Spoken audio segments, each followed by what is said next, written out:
I was having a conversation yesterday and remembering some of the teenagers I used to work with when I worked with a inpatient rehab program for folks 14 to 18.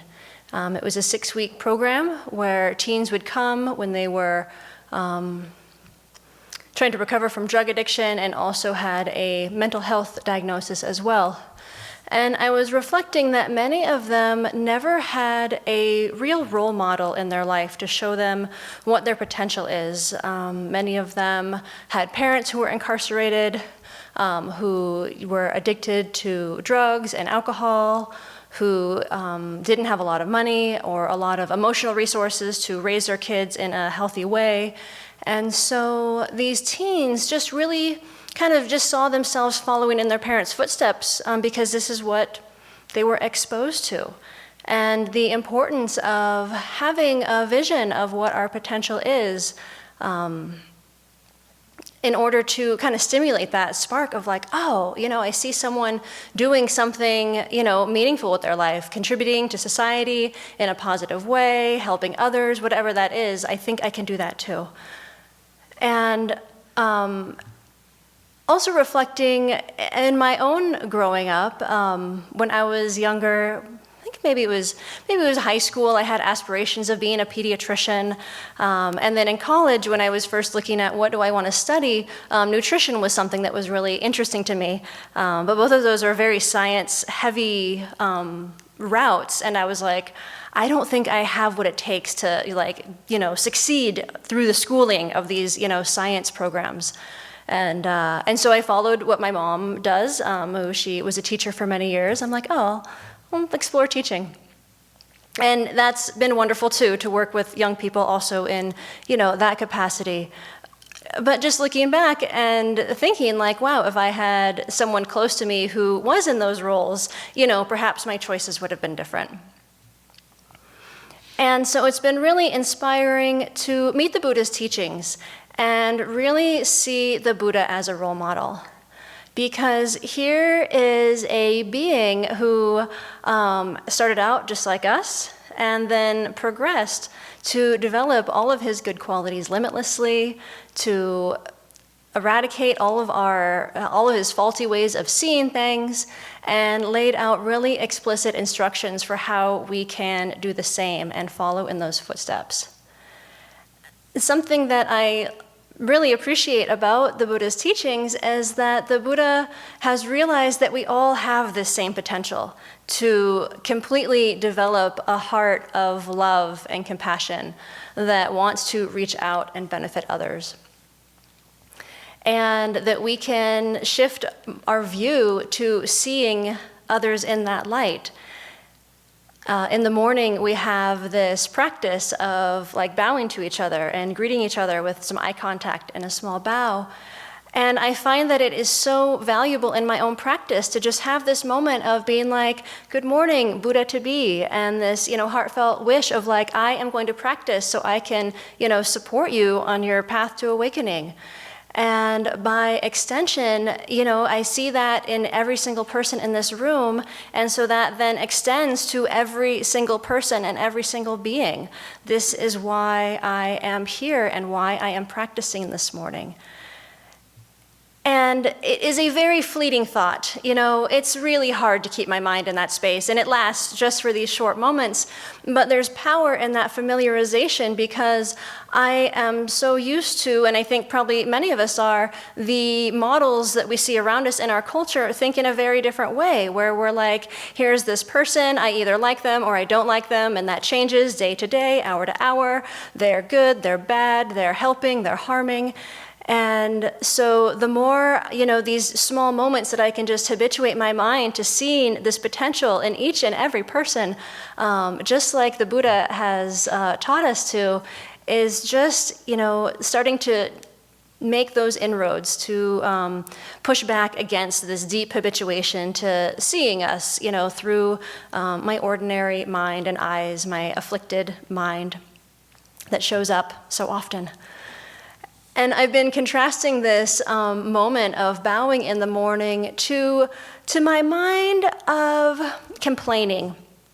And seeing how actually miserable it is when it's like I can start an activity with a virtuous attitude and be like, oh, I'm so glad to get to help others. And then it's so funny how I can see someone like sitting around, having a cup of tea, reading a book, doing something else, and the mind shifts to like, why aren't they helping? Why aren't they doing this? Why didn't they notice? And it's like my good motivation is kind of out the window a bit. And so it's been nice to actually come back to notice that is a real shift in my experience, and to come back to like, oh, well, actually, it's really great that I noticed that there's a way that I can help others. It's really great that I have the physical and mental capacity to do whatever it is this role is. And then it's really expanding to think like, wow, can I help you in this really, with this relatively small thing right now? And may I be able to then, create some sort of virtuous connection so that I can be able to really help you create the causes for lasting peace and contentment and be of true service to others around me and those, who I am benefiting that I'm not even really aware of. Geshe Sumdup was here recently, and he was teaching on Atisha's Lamp of the Path. And he kept reiterating over and over again how important having the 4 immeasurables really deeply embedded in our mind is. And these are this wish: may all sentient beings have happiness and its causes. May all sentient beings be free of suffering and its causes. May all sentient beings not be separated from sorrowless bliss, and may all sentient beings abide in equanimity, free of bias, attachment, and anger. And these are key to cultivate on the Bodhisattva path.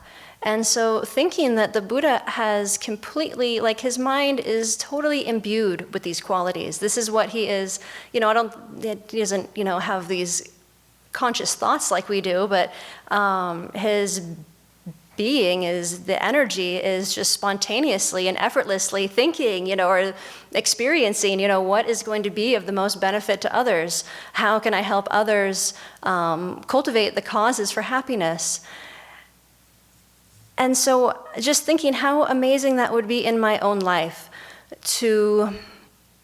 it kind of, when Geshe Sumdup was teaching, it just, it got me thinking more of how do I embody these qualities in my own mind, more than how important it is to see others happy, like how important it is to show up with this mind wishing others to be happy.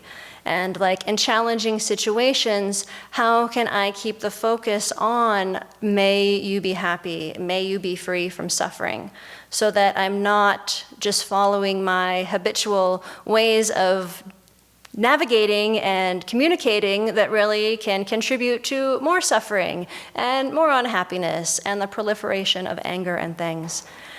And so the Buddha as a role model just inspires me to keep coming back to these attitudes and have that as kind of a measure of how am I doing, is where are the 4 immeasurables in my practice and in my mind on a daily basis.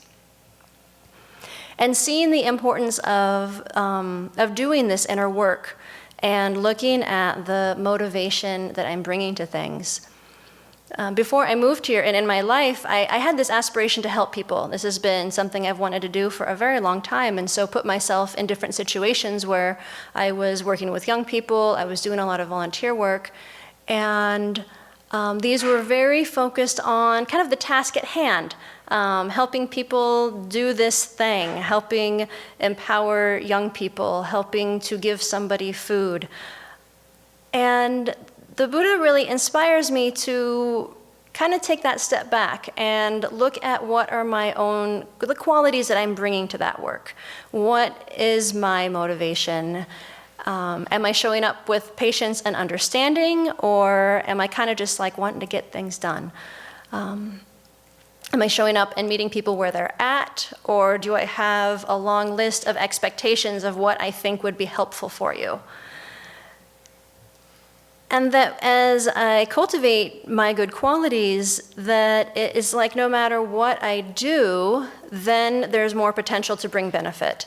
Then even in like simple daily interactions, sharing a smile, doing something kind of ordinary, but noticing that it's a way to be helpful to somebody, having a mind of kindness instead of impatience, or a mind of kind of calmness and relaxed instead of, oh my gosh, we're going to be late, let's go, whatever that is.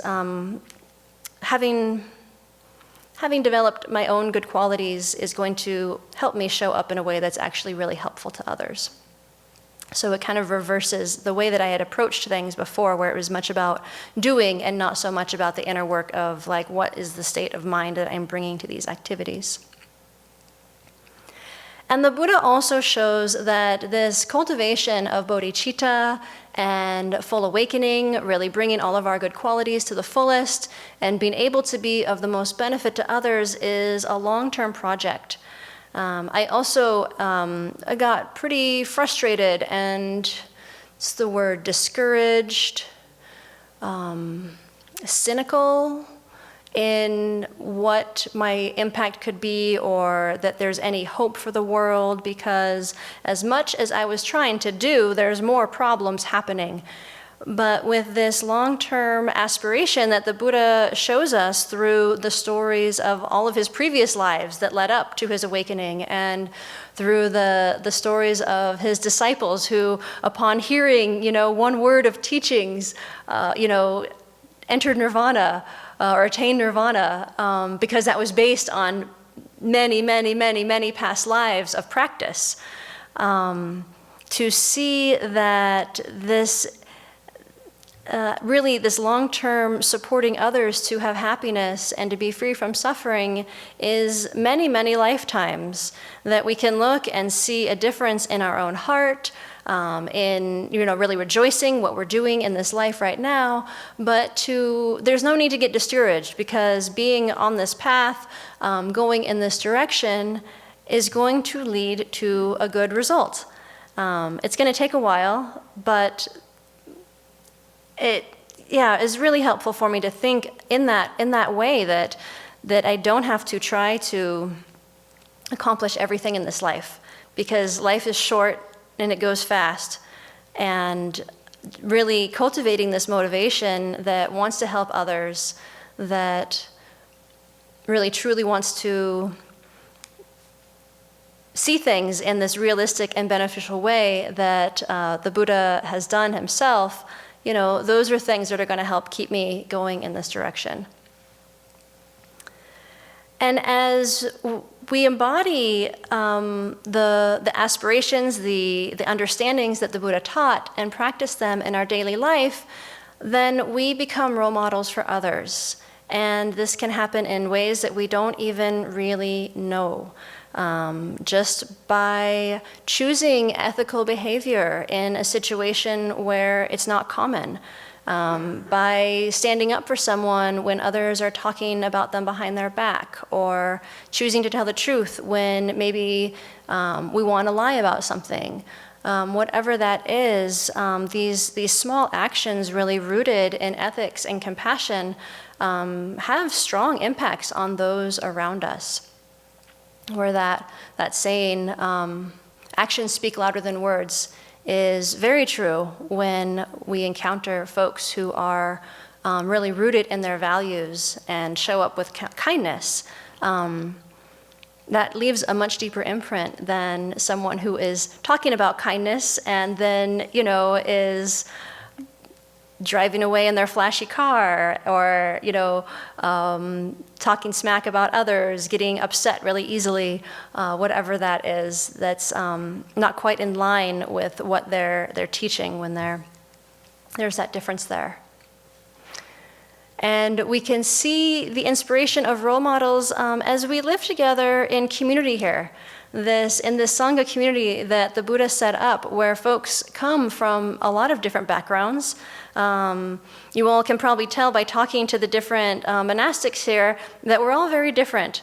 We have different personalities and different interests, and yet by putting these teachings into practice and working with our minds, we are able to live together in harmony.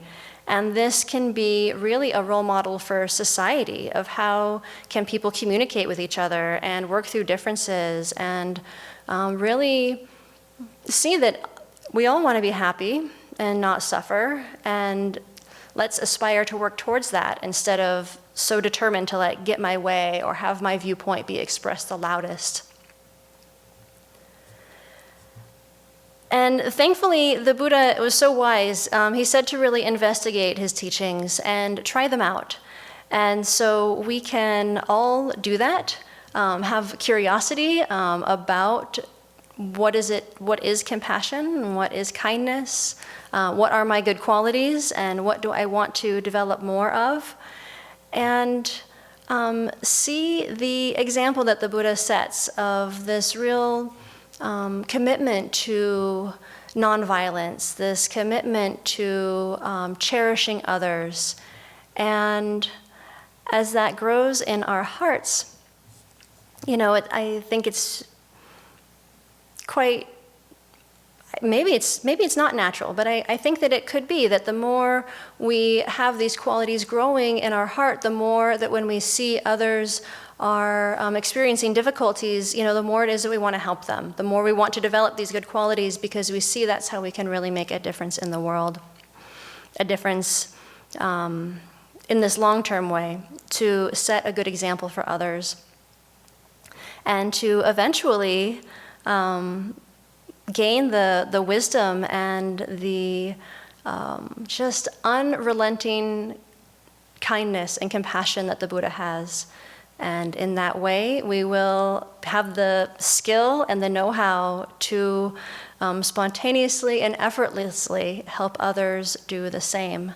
And one by one, bit by bit, step by step, progress towards full awakening ourselves and be able to help others do it too.